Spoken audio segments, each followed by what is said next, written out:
One of the hardest parts of being an effective CEO is dealing with the people side of the business. This is especially true for founders turned CEOs because often the skill set that got them to where they are and that helped them grow and scale a company has nothing to do with managing people or bringing out the best in those around them. And this is why every single week I speak to first time CEOs who feel very much in over their head when it comes to this part of their role. Over the last decade, though, I've been fortunate enough to help CEOs in 16 different countries to become the leader that their business needs. And that's why in this video, I'm going to break down for you, in no particular order, 11 of my favorite leadership tips that are going to help you become more effective in your role. If you're new here, though, my name is Byron Morrison. I'm the author of The Effective CEO, and I help first-time CEOs evolve into the leader that their business needs. So make sure you hit the subscribe button so that you don't miss future videos. Tip number one is always solving other people's problems is not helping them. I see it all the time in the first time CEOs I work with, where when a challenge comes up, their default way of operating is just to dive in and fix it. While their intentions may be in the right place, this is a huge issue for two main reasons. Firstly, it means that they're constantly dropping the things that they need to do to help everyone else. And as a result, their days become all about putting out fires, dealing with reactive problems, and keeping them stuck in the weeds, which ultimately makes them the bottleneck in the way of growth because they're not having the time or bandwidth to drive forward the things that they need to get done. The second reason is it creates a culture where people don't think for themselves because rather than figuring it out or problem solving, they know they can just dump it on your plate because you'll get it done. And that's why if you want to be an effective CEO, you have to know when to push back and to empower the people to do the job that you're paying them to do. One of my favorite strategies to do that is when someone comes to you with a problem, instead of you just diving in, say to them, look, I want you to go away, research this, figure it out, look at 3 potential solutions, and then come back to me with your recommendation. From there, we can then discuss it and figure out a path forward. Tip number 2 is giving feedback is essential. So many leaders avoid giving feedback because they view it as this negative, uncomfortable situation. The reality is, though, is that feedback is one of the best and fastest ways to help someone improve. After all, if they don't know there's a problem, they can't focus on improving it. And that's why as a leader, you're doing them a disservice by not actually communicating what they need to be focusing on to get better. If you don't know how to give someone feedback, though, the best way to do it is to ask them. Because at the end of the day, everyone's different. Some people like it direct. Some people you need to build them up, give them compliments and really focus on what they're doing right, and then build in some of the things that maybe they could be doing better. As a leader, it's really going to be on you to know how to navigate these people in different ways to bring out the best in them. Speaking of bringing out the best in people, tip number 3 is people thrive on accountability. Again, this is a huge area of focus where I see so many first-time CEOs avoid it, when in reality, if you want to empower your team and bring out the best in them, you have to hold them to what they need to do. I find a lot of the time for leaders, the problem is they think because they're a high performer who gets stuff done, that everyone else operates that way, whereas in reality, your team, they may not have the same mentality. They might struggle with prioritization or organization or getting things done. And that's why it's your job as a leader to really communicate what is expected, when do you need it by, and make sure that they follow through. The easiest way to do that is to set the right deadlines, to implement feedback loops to make sure that they're doing it right and things are moving forward and you're supporting them every step of the way. Your top performers are going to absolutely thrive when they have the right targets, they have deadlines and things that they need to do. Your underperformers are then either going to be in a situation where you're going to know they're not the right fit for the company, or you're going to have to make changes to ensure that they're getting things done. Either way, you're never going to be able to figure that out if you don't keep people accountable to the things they need to do. Tip number 4 is you've got to learn to slow down. The thing is, when you're a founder and you're building a company, you're used to executing and operating at pace. And while this no doubt played a huge role in helping you build momentum and get you to where you are, it can be catastrophic for your long-term growth. The reason being is just because something makes sense in your head doesn't mean that makes sense to everyone else. And I see this all the time in clients that I work with where they tell people to do something and then they come back a few weeks later and they completely miss the mark. And when we really go back to it, it's because they didn't actually communicate what needed to get done. They didn't portray all of the ideas. They didn't get the information out of their head. Instead, they just said it and then bounced on to the next thing, leaving people confused and overwhelmed. And that's why if you want to avoid mistakes, and again, you want to bring out the best in those around you, you need to slow down, make sure that everyone's on the same page before you move on. Remember, leadership is not about steamrolling ahead and hoping that people catch up. Instead, it's about bringing them along for the ride. Tip number 5 is you need to empower people to make decisions within the scope of their role. I have so many conversations with first-time CEOs who are frustrated about the amount of challenges that are thrown their way that either aren't a good use of their time or something that they shouldn't be involved in. And this is why one of the pieces of guidance I give them is you need to communicate to your team that there are 3 types of decisions they need to make. The first is everyday decisions that are within the scope of their role. These generally don't have big consequences, and it's something you just need to empower them to make a decision, take action on it, and get it done. The second is bigger decisions that you don't have to be involved in, but you do need to know what happened. For instance, let's say there's a change on a client account or they dealt with a mistake and fixed a problem.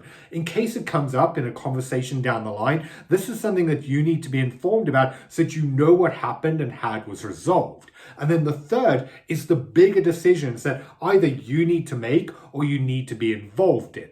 By giving people the scope, it's going to be a lot easier for them to make an informed judgment as to whether or not they can just act on it or if they need to come to you with it, which again is going to take a lot of things off your plate that you shouldn't be pulled into. Tip number 6 is facing tough conversations head on. You'd be amazed how many first-time CEOs I speak to who put off facing tough conversations for weeks, if not months at a time. And I get it, they're uncomfortable, they're not something that you want to do, but they're also part of the role. And the problem is the longer you avoid them, the more you allow underperformance to continue. You allow issues to manifest, frustrations to build within the team. And not only that, you put yourself through all this anxiety and stress because you're avoiding something that you know that you need to do. That's why if you want to be an effective leader, you have to face these tough conversations head on. I found that there's 2 ways that make it far easier to do exactly that. The first is to reframe them in your head. You see, the reason why you're avoiding these tough conversations is because of your perception about how that other person's going to react. You're building up in your head and worrying about the fact that getting it angry or upset or whatever that negative reaction is going to be. That's what you're avoiding. And this is why it's so important to recognize that a lot of the time you're building up in your mind and blowing it completely out of proportion.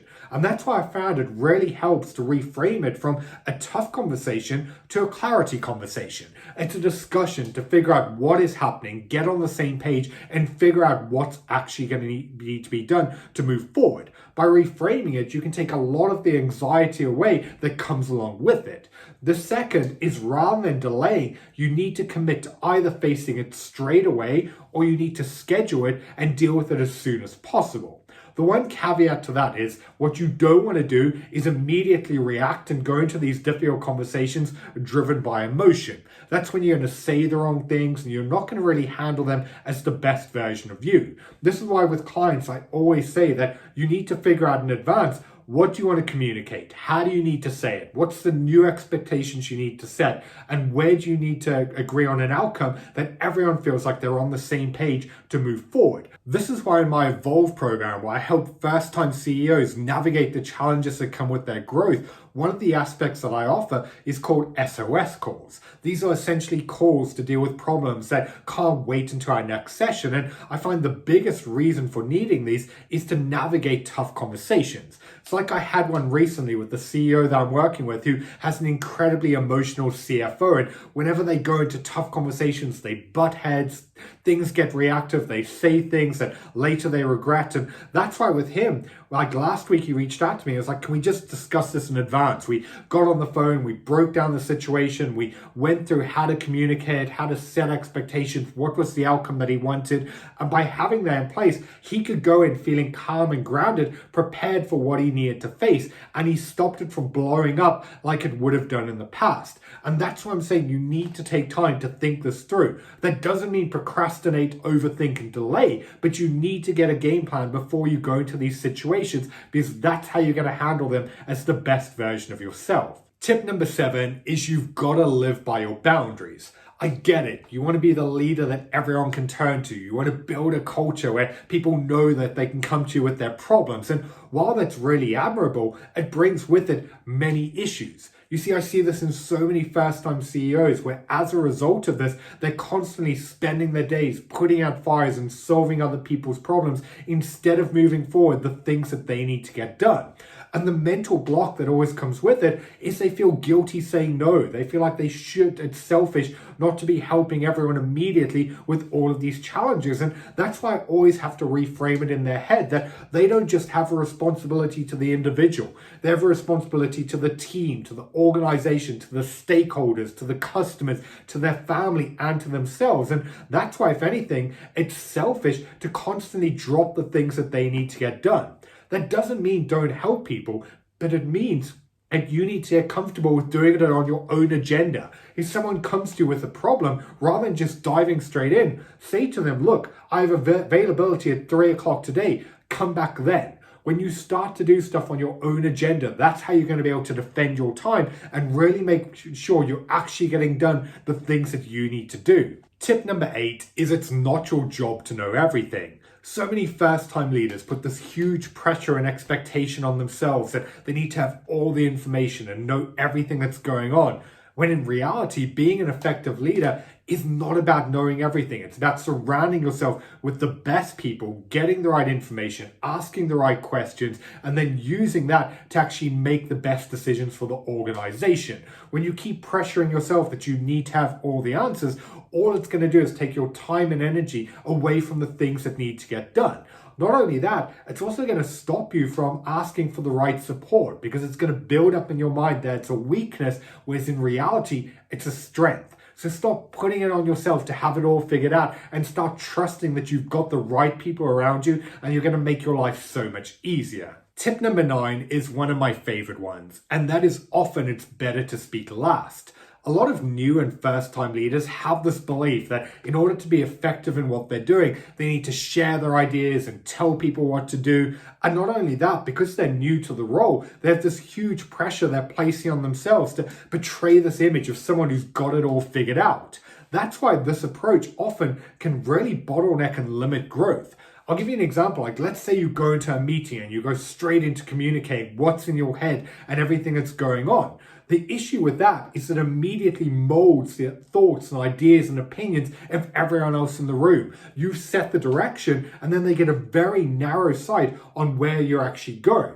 Not only that, people then may be afraid to speak up or share insights or ideas that go against your way of thinking. And this can be hugely problematic because it means you can overlook huge areas for growth and opportunities to think differently or innovate or really disrupt what's going on. Not only that, you also don't know everything. So there may be things that you're overlooking which could ultimately have really influenced the decisions that you make. And that's why you're going to be far better off by creating an environment where people can speak up, they can share ideas, they can bring their thoughts, you can ask the right questions, and only then do you make a decision on what you're doing and you share your ideas. When you really allow yourself to slow down and speak last, that's how you're going to make far more confident decisions and you're going to be a far more effective leader. Tip number 10 is don't take the weight of the world on your shoulders. When you're a CEO and you're running a company, there's going to be so many situations where you feel backed into a corner, where nothing's working, where it feels like the world is falling apart. And for so many first-time CEOs in this situation, their reaction is to take it all on themselves. They don't want to stress out their team. They don't want people to worry about what's going on. So they hold it all in. And then what tends to happen is their business starts to feel like a mental and emotional drain. They start to resent the success or they make short-sighted decisions because they haven't seen the full picture of what's happening. And that's why it's so important to recognize that the people around you, they can really help you navigate these challenges by talking to them about what's going on. They can bring in new perspectives, they can lighten your workload, they can really support you to get through it. Not only that, but people aren't as emotionally as invested as you are. So just because something feels like the end of the world and there's this huge stress on you, doesn't mean they're going to have the same impact and reaction. And that's why it's really about recognizing what help and support you need in these different situations and not trying to handle everything yourself. Obviously, though, there's going to be exceptions. There's going to be situations where you don't want to share it with your immediate senior leadership team and people around you. I get it. And this is why I'm such a big believer in having people external that you can go to and actually talk about what's happening. I've had so many introduction conversations with people from my Evolve program where they get to the end of the call and they say to me, like, I can't believe I just shared all this. I've never told anyone these problems or what's happening. And this is why I see it in so many CEOs where they're holding it inside and bottling it up, not wanting people to see that their internal state doesn't match their external success. And this is why, for me, my average client stays with me for over 2 years, because every single week we create an environment in a safe, judgment-free place where they can come, they can get things off their chest, they can vent, talk about problems, and really see them in different perspectives. And I'm able to then challenge them and figure out ways to move forward. So rather than trying to just take everything on yourself, you need to figure out what that looks like for you, whether it's a coach like myself, a therapist, another group of CEOs. You just have to give yourself permission that asking for help and getting these things off your chest is not a weakness, it's a strength. It's what's going to really allow you to cope with the challenges that come with growing and running a company so that you don't lose your sanity. Tip number 11 is always think in terms of solutions, not problems. Because when you're running and growing a company or just going through life in general, every single day things are going to go wrong. And what most people tend to do is when that happens, they get pulled into the past. They're always focusing on what went wrong, the mistakes they made. And this causes them to go into this downward spiral where they start to doubt themselves, they second guess themselves, they beat themselves up over the things they did or didn't do. The thing is, though, you can't change the past. What's done is done. And all you're doing is wasting time and energy that you can't get back. It also creates a culture and environment where people start to complain, they blame others, all of their energy is going to things that went wrong rather than what they need to do to actually move forward. And that's why if you want to be an effective leader, you have to get yourself and your team to shift the focus from the past to the present. You need to look at, okay, this is the situation we're in now. What are we going to do about it? What are our potential paths forward? How do we fix this? How do we resolve it? And then from there, get a game plan to actually get people to take action. It's like if a mistake is made with a client. Rather than worrying about the problem, you need to go into solution mode, resolve it, make the client happy, and fix what happened. Then you can go back and figure out, okay, when you've taken emotion out of it, you're no longer being reactive, you can break it down and look at what happened? Why did it go wrong? What can we learn from this? How do we make sure this doesn't happen again? But rather than wasting your time and energy with that to begin with, fix the problem, think in terms of solutions, and then you can learn from it and improve. So there you have it. 11 leadership tips are going to help you become a more effective CEO. Like I said at the beginning of this video, these are the aspects of the role that I see so many first-time CEOs struggle with, especially the founders who have stepped into the role. After all, it's not something they've had to deal with before, and it's now the challenges that are taking up the bulk of their day. That's why if what I've spoken to you about in this video resonates and you're recognizing that, you know what, actually you need to up-level the skill set within yourself, I may be able to help. So if you want to find out more about what that could look like, check out the description of this video and find out more about my Evolve program. It's essentially working directly with me to evolve you into the leader that your business needs so that you can maximize your time, lead with confidence, and grow a business without losing your sanity. So you can find out more there and also set up a time to speak directly to me to see whether or not working together is going to be the right fit. So if you enjoyed this video, please give it a like and make sure you hit the subscribe button so that you don't miss future videos. I've been Byron Morrison, and I'll see you in the next video.